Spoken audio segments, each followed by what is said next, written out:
بسم اللہ الرحمن الرحیم۔ السلام علیکم ورحمۃ اللہ وبرکاتہ۔ بشریٰ بی بی نے ایک فنڈامنٹل رائٹس کے اوپر ایک رٹ کی ہے اسلام آباد ہائی کورٹ میں، جس میں ان کا کہنا یہ ہے کہ مجھے بنی گالہ میں انہوں نے ایک کمرے میں بند کیا ہوا ہے جو بہت چھوٹا ہے۔ جو میرے اوپر عملہ تعینات ہے وہ سارے مرد ہیں، صرف ایک لیڈی کانسٹیبل یا خاتون ہے وہاں پہ۔ دوسرا، انہوں نے اس شک کا بڑے یقین کے ساتھ اظہار کیا ہے کہ مجھے کھانے میں زہر دیا گیا ہے، جس کی وجہ سے کانسٹنٹلی میرے معدے میں پرابلم ہے، میرے گلے میں پرابلم ہے اور میں شدید بیمار ہوں۔ اس کے بعد انہوں نے ٹوٹل اپنے لیک آف کانفیڈنس کا اظہار کیا ہے سرکاری اسپتالوں میں۔ انہوں نے کہا میں اپنا علاج کرانا چاہتی ہوں شوکت خانم سے، مجھے وہاں جانے کی اجازت دی جائے۔ اور last but not the least, انہوں نے کہا کہ مجھے یقین ہے کہ میرا کمرہ جہاں میں رہ رہی ہوں وہ بگ ہوا ہے اور اس میں کیمرے لگے ہوئے ہیں۔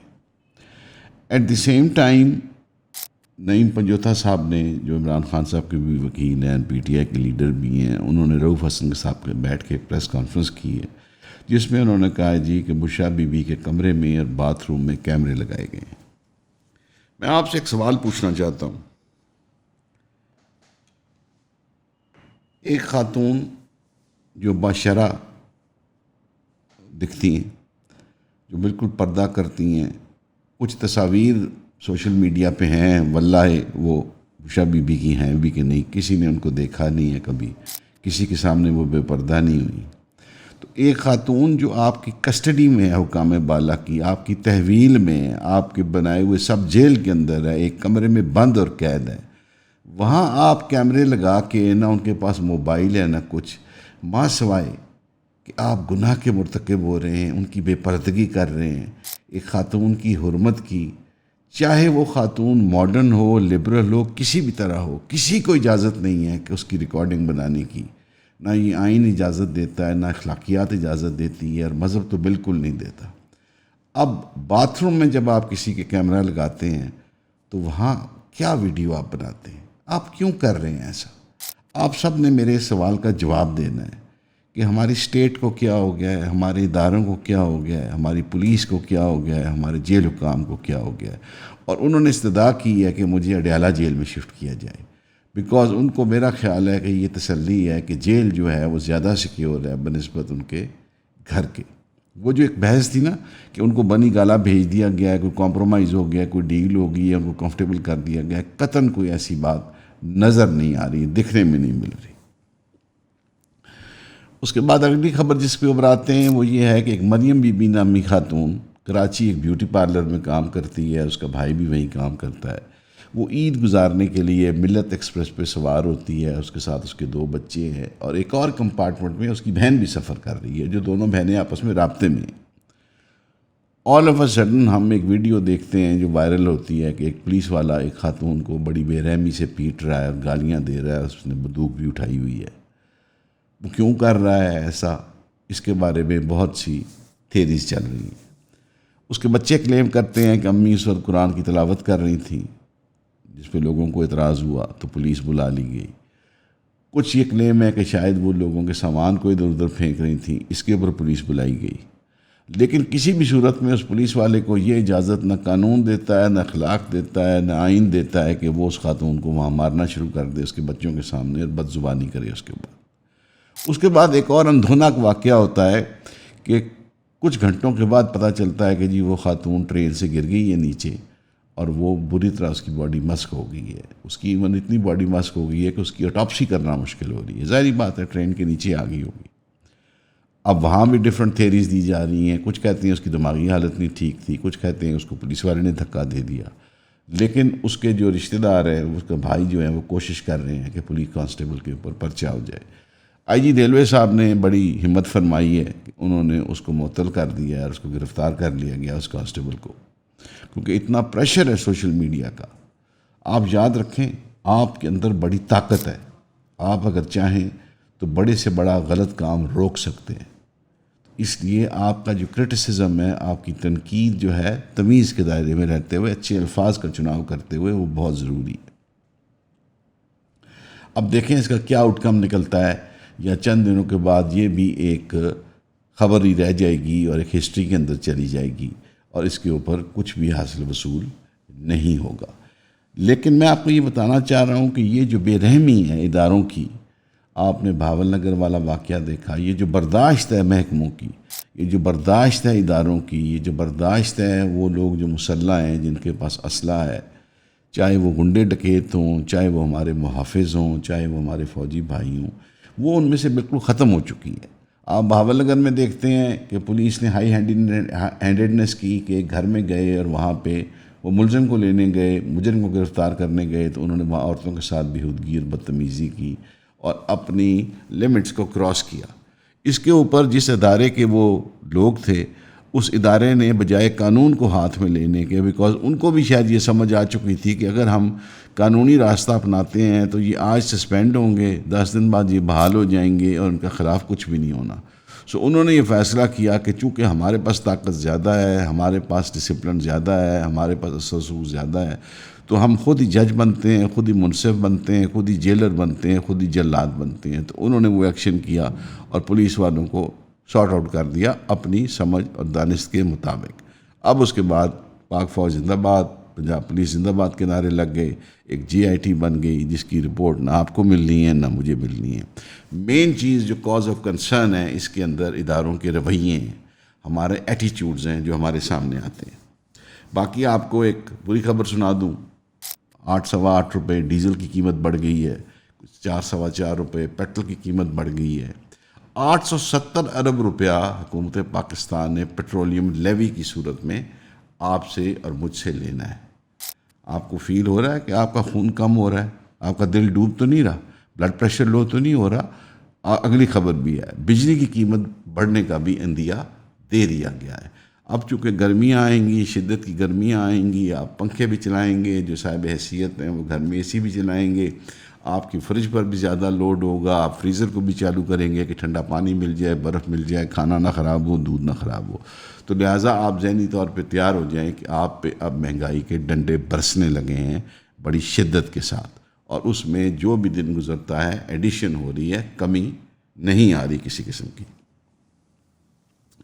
ایک اور خبر ہے کہ اکاؤنٹیبلٹی کورٹ میں ایک ریفرنس کے دوران وٹنس نے کہا کہ جناب 240 کنال 5 مرلے زمین بنی گالا میں ملک ریاض صاحب نے پہلے خریدی، جو بحریہ ٹاؤن کے نام ٹرانسفر ہوئی، اور اس کے بعد بحریہ ٹاؤن کے نام سے ملک ریاض کے بیٹے علی ریاض کی وساطت سے وہ فرح شہزادی عرف گوگی بی بی کے نام ٹرانسفر ہوئی۔ نہ تو وہ پھوپھیزاد بہن ہے علی ریاض کی، نہ ہی کوئی ان کا آپس میں کوئی تال میل ہے، نہ ہی کوئی وہ کاروبار کرتی ہیں بحریہ کے ساتھ۔ تو اتنی قیمتی زمین جس کی مالیت شاید اربوں میں ہے، وہ کیوں کر انہوں نے فرح شہزادی کے نام ٹرانسفر کی اور ان کو کیوں لے کے دی؟ فرح شہزادی جو ہیں وہ ابھی تک تاحال مفرور ہیں، وہ اپنا موقف نہیں دے سکتی، اور کوئی بینک ٹرانزیکشن سامنے نہیں آئی کہ فرح شہزادی نے وہ رقم علی ریاض کو یا بحریہ ٹاؤن کو وہ زمین خریدنے کے لیے ادا کی ہے، کیونکہ آپ بحریہ ٹاؤن کا تو کام ہی پلاٹوں کی اور زمینوں کی لین دین سے ہے، تو کوئی ان سے زمین خرید بھی سکتا ہے، کوئی ایسی چمبے والی بات نہیں ہے، لیکن کوئی ٹرانزیکشن نظر نہیں آتی۔ اور اس ٹرانزیکشن کے اندر علی ریاض کا پرسنلی انوالو ہونا، کیونکہ میرا نہیں خیال جو ہزاروں لاکھوں کنال زمین بحریہ ٹاؤن خریدتا ہے وہ علی ریاض کے نام پہلے چڑھتی ہے اور پھر علی ریاض جا کے پرسنلی ٹرانزیکشنیں کرتے ہیں، ان کا سٹاف ہے، ان کا عملہ ہے، وہ ڈیلیگیٹ کرتے ہیں۔ اس پرٹیکولر ٹرانزیکشن میں وہ کیوں؟ اور دو باتیں ہو سکتی ہیں، یا تو عمران خان کو ان چیزوں کا علم ہی نہیں پتہ تھا، وہ بہت نائب ہیں، ان کو سمجھ ہی نہیں تھی، یا چراغ تلے اندھیرے والی بات ہے کہ نیچے سے ان کی بیگم صاحبہ جن کی بیسٹ فرینڈ ہیں فرح بی بی، جو پنجاب گورنمنٹ کو کنٹرول کرتی تھی اپنے ہسبینڈ کی وساطت سے اور اپنی وساطت سے، یہ چیزیں ہیں کہ اس میں کوئی تیسری رائے ہے ہی نہیں۔ یا تو عمران صاحب بہت ان کا سمجھ بوجھ جو ہے وہ بڑی کم ہے، ان کا IQ لیول بہت لو ہے، لیکن ہم جب باقی معاملات دیکھتے ہیں، جب ہم کرکٹ کے معاملات دیکھتے ہیں، جب ہم شوق خانم کے معاملات دیکھتے ہیں، جب ہم پالیٹکس کے معاملات دیکھتے ہیں، اس میں عمران خان نے ہمیشہ ایکیومن کا اظہار کیا ہے۔ کہیں بھی ہمیں کبھی نہیں لگا کہ وہ تھوڑی عقل والے یا ناسمجھ پولیٹیشین، لیڈر، کرکٹر، فلنتھراپسٹ یا ایک نیک انسان ہیں جنہوں نے بہت بڑا فلاح کا کام کیا ہے۔ وہاں ان کی عقل جو ہے ہمیں سر چڑھ کے نظر آتی ہے، لیکن یہاں اس معاملے کے اندر لگتا یہ ہے کہ وہ بالکل ڈم ڈم ڈوڈو تھے اور انہیں کوئی سمجھ نہیں تھی کسی چیز کی، اور یہ کام ان کی ناک کے نیچے ہوتا رہا، یا وہ اس میں ڈائریکٹلی اور انڈائریکٹلی ملوث ہے۔ اس کے بعد آتے ہیں جی ہم اس طرف کے دو بڑے فنون لطیفہ کی دنیا کے، آفتاب احمد صاحب اور سہیل صاحب عرف عام میں عزیزی کے نام سے جن کو آپ جانتے ہیں، میرے فیورٹ ہیں۔ آفتاب اقبال صاحب بھی مجھے بہت اچھے لگتے ہیں، قابل آدمی ہیں، فلاسفر ہیں، اچھی گفتگو کرتے ہیں، بہت اچھے سکسیسفل پروگرامز کریٹ کرتے ہیں، بہت سارے آرٹسٹ کو انہوں نے پروموٹ کیا جو بہت بڑی فن کی بلندیوں میں چلے گئے۔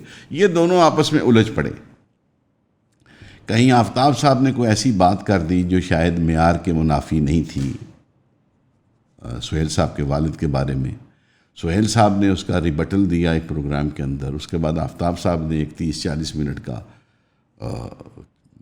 چارج شیٹ جاری کر دی۔ اب کہیں سنا کہ آفتاب صاحب کے بھائی بھی جو ہیں وہ میدان میں آ گئے ہیں۔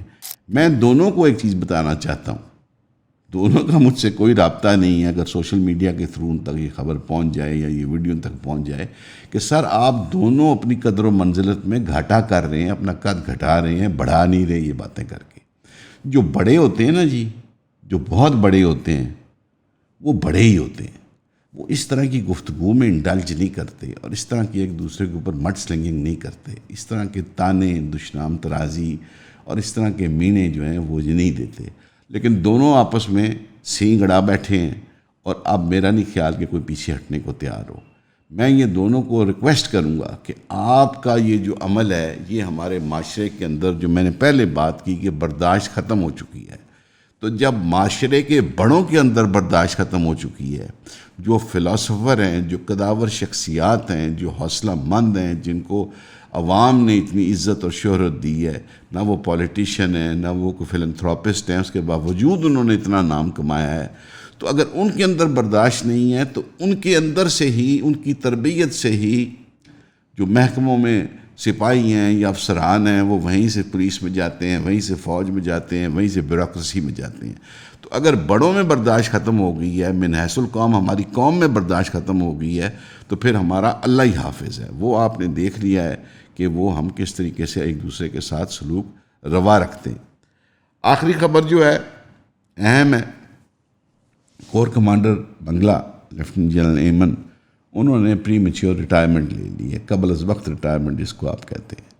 نارملی اس سینئر رینک پہ اور اس امپورٹنٹ ڈیزگنیشن پہ کوئی پوسٹڈ ہو تو وہاں سے نارملی پری میچور ریٹائرمنٹس لوگ تبھی لیتے ہیں کہ جب ان کا کوئی جونیئر پروموٹ ہو کے ان کے اوپر لگ جائے، تو فوج کا ایک دستور ہے کہ وہ ریزائن کر دیتے ہیں۔ جس طرح آپ دیکھتے ہیں کہ ایک چیف کے لیے نام جاتا ہے 4-5 لوگوں کا، اور پرائم منسٹر اگر 2-3 سینئرٹی لیول نیچے کسی کو پروموٹ کر دیتے ہیں تو اوپر والے 3-4 جرنیل اپنا استعفیٰ بھیج دیتے ہیں، جو خوشی سے قبول کر لیا جاتا ہے، اور کوئی ان کو ضد نہیں کی جاتی کہ آپ سرو کریں، نہ ہی وہ سرو کرنا پسند کرتے ہیں۔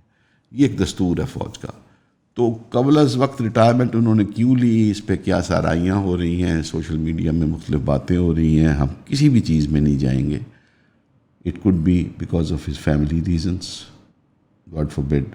He could be ill, health reasons ہو سکتے ہیں، اور ڈفرینس آف اوپینین ہو سکتا ہے، بیکاز جب آپ اتنے سینئر لیول پہ ہوں تو اگر آپ کا ڈفرینس آف اوپینین ہو اپنے کولیگز کے ساتھ جو بہت بڑا ہو اور بہت وسیع ہو، تو بھی آپ بہتری یہی سمجھتے ہیں کہ آپ سائیڈ لائن ہو جائیں اور ایک طرف چلے جائیں کہ آپ کی رائے کو وقت نہیں دی جا رہی، آپ کی رائے کو وزن نہیں دیا جا رہا، اور اس کو آگے ان کی بات کو بڑھایا نہیں جا رہا۔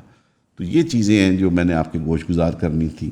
آپ کی رائے بڑی امپورٹنٹ ہے۔ آپ نے مجھے بتانا ہے کہ گورنمنٹ نے یہ جو پیٹرول بڑھایا ہے یہ رائٹ فلی ہے، یہ جو بجلی بڑھ رہی ہے، آپ مجھے بتائیں کہ آپ اس کو ٹیکل کرنے کے لیے کیا کریں گے؟ آپ اپنے گھر کے بجٹ کو کیسے چلائیں گے، کیسے سیونگ کریں گے، کیسے کاسٹ کٹنگ کریں گے؟ کیونکہ یہ تو ایک مسلمہ حقیقت ہے کہ پیٹرول بڑھ گیا تو سبزی، گوشت، دالیں، مٹر، چاول، ہر چیز بڑھ گئی، یہ ساری بڑھ گئی، ٹرانسپورٹیشن بڑھ گئی، بجلی بڑھ گئی تو ہر چیز بڑھ گئی، تو وہ ڈبل تڑکا لگ گیا ہے اس کو۔ جب یہ سب چیزیں بڑھیں گی تو آپ کیا پلان کر رہے ہیں آپ کے اوپر. اور دوسری چیز آپ نے مجھے بتانی ہے پلیز کائنڈلی, میں منتظر رہوں گا, کہ یہ جو لوگوں کے رویے ہیں, پولیس کانسٹیبل نے آتے ہی اس خاتون کو پیٹنا شروع کر دیا, اس کو گالیاں دینی شروع کر دی, اور پھر شاید وہ اتنا طیش میں آیا کہ اس نے اس کو دھکا دے کے ٹرین سے پھینک دیا, یا جو بھی تحقیقات ہوں گی سامنے آئیں گی. دوسری چیز ہم دیکھتے ہیں کہ پاکستان اتنا کمزور ہو چکا ہے, ہم اتنے ویک ہو چکے ہیں کہ لاہور میں ایک شخص کو گولی مار کے ان آئیڈینٹیفائڈ اسیلینٹس نے مار دیا. یہ وہ شخص تھا جس نے جیل کے اندر ایک انڈین ٹیررسٹ کو, جس کو سزائے موت ہوئی بھی تھی, اس کو مار دیا تھا. یہ جو خبر گرم ہے, یہ جو باہر اوپنلی بات ہو رہی ہے, انڈیا بھی کلیم کر رہا ہے کہ وہ را کے تھرو ان ٹارگٹس کو جن سے انہیں تھریٹ ہے یا جن کو وہ ٹیررسٹ سمجھتے ہیں, ان کو اکراس دا ورلڈ جہاں ہیں وہاں وہ مروا رہے ہیں. مجھے نہیں پرواہ کہ انڈیا کینیڈا میں کیا کر رہا ہے, دنیا میں کیا کر رہا ہے, اور دنیا اس کو کیسے ریئیکٹ کر رہی ہے. مجھے فکر اس چیز کی ہے کہ ہم اتنے کمزور ہو چکے ہیں کہ ہمیں ہمارے پولیس والے بھی مارتے ہیں, ٹرینوں سے نیچے پھینک دیتے ہیں. انڈیا بھی جس کو چاہے پاکستان کے اندر ٹارگٹ کر سکتا ہے, اور یہ ٹارگٹ کلنگ لاہور میں ہوئی ہے. ٹارگٹ کلنگ ٹرائبل ایریا میں نہیں ہوئی کہ جہاں ہر طرف لوگوں نے اسلحہ اٹھایا ہوتا ہے یا وہاں ٹیمپرامنٹ یا کلچر ڈیفرنٹ ہے. لاہور جیسے پیسفل شہر کے اندر یہ ٹارگٹ کلنگ ہوئی ہے. کراچی پورا کا پورا سندھ گورنمنٹ نے ڈاکوؤں کے حوالے کیا ہوا ہے. اب تو لوگ ڈاکوؤں کو اپیل کر رہے ہیں, ان کو ریکویسٹ کر رہے ہیں کہ بھائی خدا کا واسطہ ہے, ہمارے موبائل لے لو, ہماری گاڑی لے لو, ہم پہ فائر نہ کیا کرو, ہمیں مارا نہ کرو, ہماری قیمتی جانیں نہ لیا کریں, ہمارے پیاروں کو نہ مارا کریں. یہ اوپنلی یہ ویڈیوز اب بننی شروع ہو گئی ہیں, اور ڈاکوؤں کو اکراس دا بورڈ ریکویسٹ جانی شروع ہو گئی ہیں. بیکاز ہم پاکستان میں رہتے ہوئے اتنا انسیکیور فیل کرتے ہیں اپنے آپ کو کہ ہمیں کبھی بھی کہیں بھی کچھ بھی ہو سکتا ہے. ہمیں ہمارے ادارے نقصان پہنچا سکتے ہیں, ہمیں ہمارے جو ڈاکو بھائی ہیں, جو گینگسٹرز ہیں, جو وار لارڈز ہیں, جو مافیاز ہیں, وہ ہمیں نقصان پہنچا سکتے ہیں. اور last but not the least, اب انڈیا بھی میدان میں کود پڑا ہے, یعنی ہم کسی طرف سے بھی سیف نہیں ہیں. تو آپ سب کی رائے جو ہے وہ انتہائی قیمتی ہے, آپ نے دینا ہے. دوسری آپ سے مجھے ریکویسٹ ہے کہ کائنڈلی ہمارے چینل کو سبسکرائب کریں, بیل آئیکن کو پریس کریں تاکہ آپ کو نوٹیفیکیشنز ملتا رہیں, اور اگر آپ کو پسند آئے ویڈیو تو اس کو لائک بھی کر دیں. Thank you. السلام علیکم. ایون کا آپ سے وعدہ ہے کہ ہم کبھی بھی کسی کا آپ کو پیڈ چورن نہیں بیچیں گے اور اپنے کانٹینٹ کو معیاری رکھیں گے. جیسے کہ آپ کو پتہ ہے کہ آن لائن اسپیس کے اندر کانٹینٹ کریٹرز جو ہیں وہ بہت مختلف شکلوں اقسام کے ہیں, اور وہ عجیب عجیب قسم کا چورن بیچ رہے ہوتے ہیں. پیڈ پوڈ کاسٹ ہوتی ہیں, اسپانسرشپس ہوتی ہیں, وغیرہ وغیرہ. تو ہم کبھی بھی آپ کو چورن نہیں بیچیں گے. اگر ایڈ بھی دکھائیں گے کسی پروڈکٹ کا تو کوشش ہوگی کہ وہ ایک جید پروڈکٹ ہو جو سے آپ استفادہ لے سکتے ہیں اور کوئی کسی کام کی چیز ہو. تو ہماری 2 جائز ارننگ کے سورسز ہیں کہ ہم ایڈ چلا سکتے ہیں اور آپ جو ممبرشپس پرچیز کرتے ہیں, اس میں آپ کی سپورٹ ہمیں درکار ہے. ہماری ویب سائٹ کھول کے ہماری ممبرشپ پرچیز کر سکتے ہیں آپ, جس کے اندر 4 لائیو زوم سیشنز ہیں, اور مزید ان شاء اللہ تعالیٰ ہم کانٹینٹ اس کے اندر ایڈ کرتے رہیں گے. ویسے جو آپ پبلکلی کنزیوم کر رہے ہیں ہمارا کانٹینٹ کسی بھی پلیٹ فارم کے اوپر, یہ ابھی بھی فری ہے اور لانگ ٹرم بھی ان شاء اللہ تعالیٰ فری ہی رہے گا. تو اگر آپ ویب سائٹ کھول کے ہماری ممبرشپ لیں گے, جو اس کی مقررہ فیس ہے اگر آپ وہ ادا کر دیں یا اس سے بڑھ کے, that would be nice. Bye bye.